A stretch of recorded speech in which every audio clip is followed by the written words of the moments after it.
In my late 20s, I built an Amazon business that did nearly $5 million in revenue in a single year. The kind of success that looks great from the outside. But here's the part that scared me. The business only worked as long as I was constantly involved. If I stepped away, it slowed. If I stopped showing up, it weakened. And I didn't want to wake up one day and realize the only thing holding everything together was me. So I asked myself a question I couldn't ignore. If I stopped showing up, would anything I built actually survive? I didn't announce anything. I didn't explain where I went. I locked myself in the same room, sat at the same desk, and tried to build something that didn't need me to be the product. 12 months later, that business did over $1.8 million in revenue last year, about $150,000 a month. Now that's revenue, not profit. And the number isn't the story. The story is how close this came to not working at all.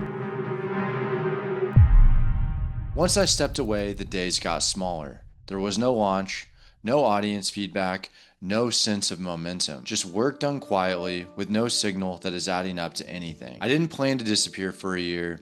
It just happened. Around the same time, my best friend died, and my life changed in a lot of quiet ways too. I moved across the country, I met someone, my routine disappeared, and my environment changed. There was no autopilot anymore. Every day required more effort. Grief didn't stop the world.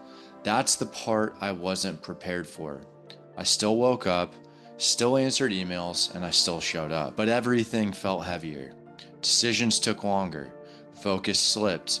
Motivation stopped being reliable. And while all of this was happening, I realized I was doing too many things at once. On one side was YouTube. Things I understood deeply, things I'd done before, systems I knew how to optimize.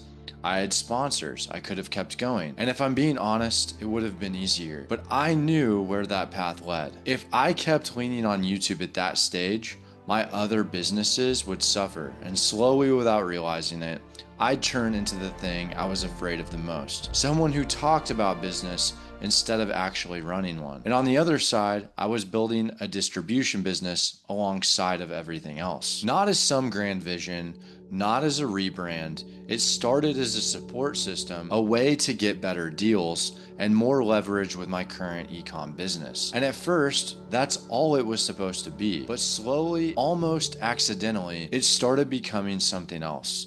Because running one store is one thing. Running distribution is running 20 at the same time. 20 times the listings, 20 times the purchase orders, 20 times the fulfillment pressure.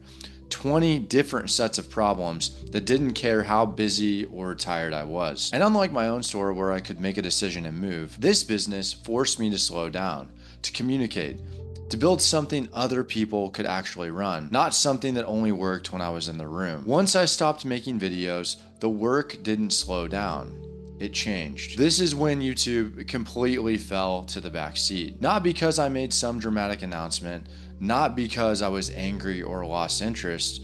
There was just no room left. My days filled with meetings, interviews, training sessions, conversations about roles that didn't even exist yet. Conversations about responsibilities that weren't even defined yet. Conversations about what kind of company this even was while I was still trying to run it. Some brands that we were looking to sell felt incredibly promising and went absolutely nowhere. Some hires looked perfect on paper and disappeared without explanation. And from the outside, none of this was visible. To anyone watching from a distance, it probably looked like I just went quiet or coasted or made money and decided to chill or burned out and disappeared. But internally, everything felt heavier than it ever had. Every decision carried more weight because I wasn't riding momentum anymore. There was no audience, no comments, no feedback loop telling me I was doing the right thing. No dopamine hits from posting something and seeing it land. It was just the business, the numbers, the system, and me in the middle of it. Sponsorship offers still came in. Some of them were real money, 5 figures, easy yeses. The kind of offers that used to feel like validation. The kind that would have paid the bills and kept the content machine running smoothly. And every time one came in, I felt the pull because it would have been easy, familiar, comfortable. But every time I seriously considered taking one, it felt like stepping backward, like pulling myself back into a version of my life I was actively trying to grow out of. Because if I kept taking those deals, I never answered it. So I didn't. And that's when the loneliness really set in. No one knew what I was doing. No one knew how fragile this actually was. No one knew how close some weeks were to breaking something important. I would have talked to my best friend about all of it. Every doubt, every win, every moment I wasn't sure. She knew the ups and downs, even though she wasn't in the business. She was the place where everything got said out loud. And now that conversation and piece of me didn't exist anymore.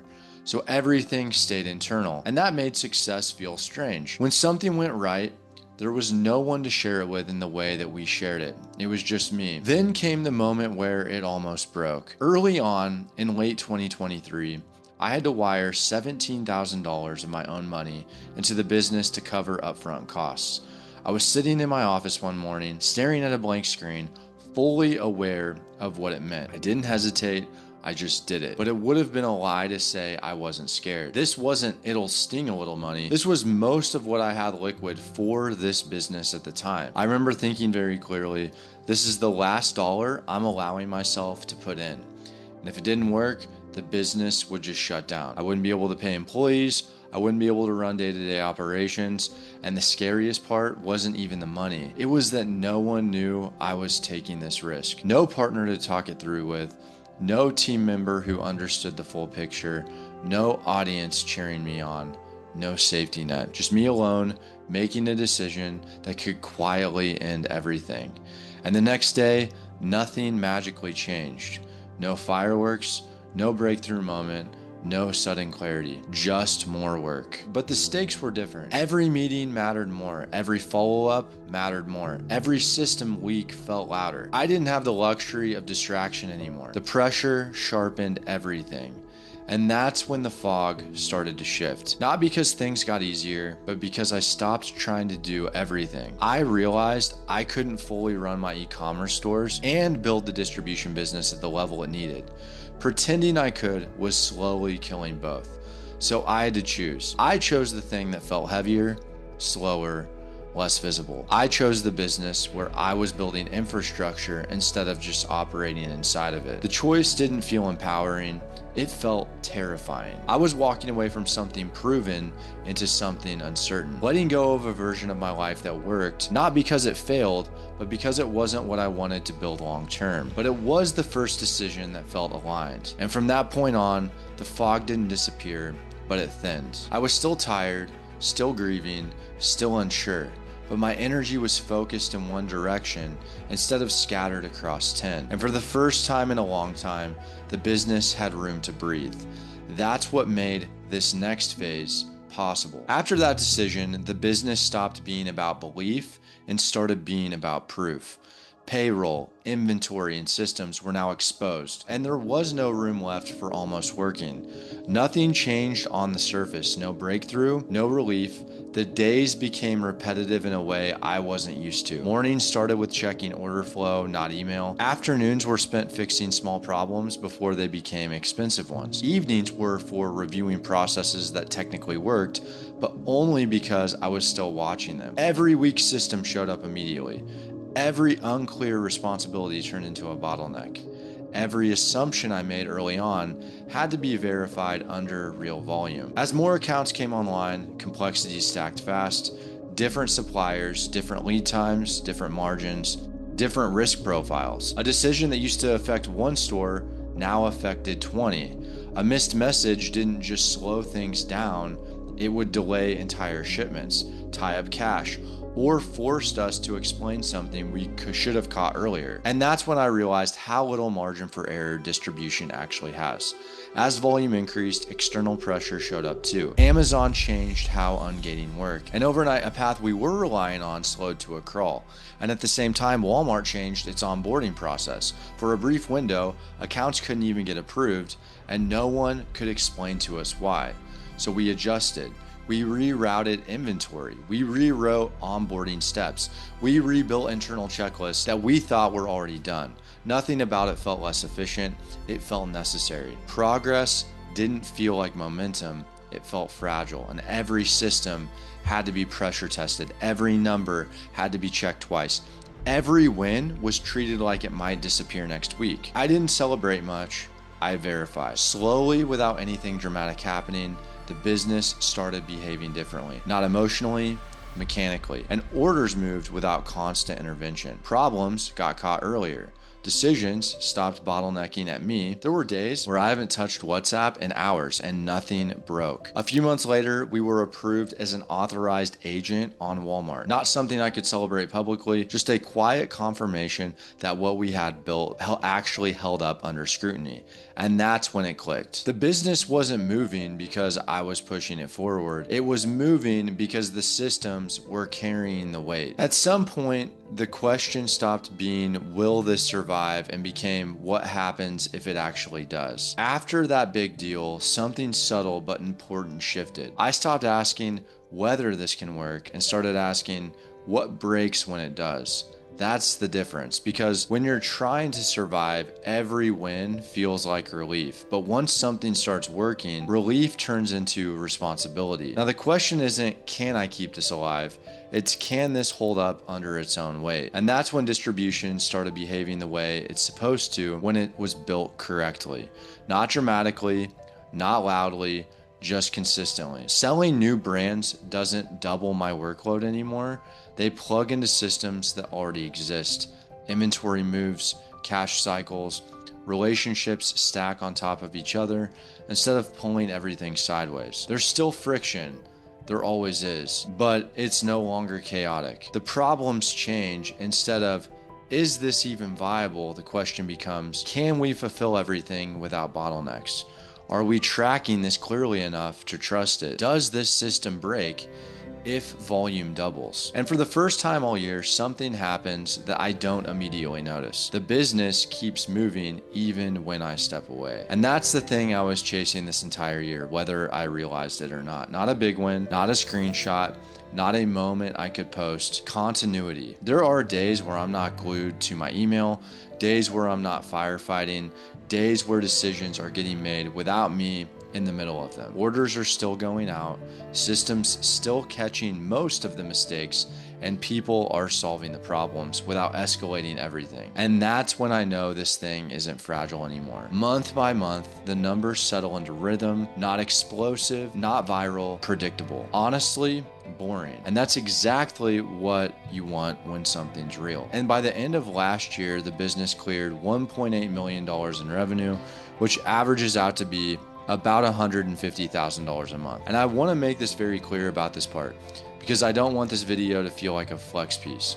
That is revenue, not profit. That number doesn't mean I'm taking home $150K every month. It means inventory, payroll, operations, returns, and real world expenses are flowing through something that's finally stable enough to handle them. And the number isn't even the point. What matters is how it happens. No viral moment, no audience push, no content-driven spike. Just a year of being locked in a room, solving unsexy problems when no one was watching. And in the middle of all of that, something else changes too. Something I didn't expect. I stopped worrying about posting. I stopped worrying about being seen. I stopped measuring my worth by whether I'm on or relevant or keeping up with whatever everyone else is doing online.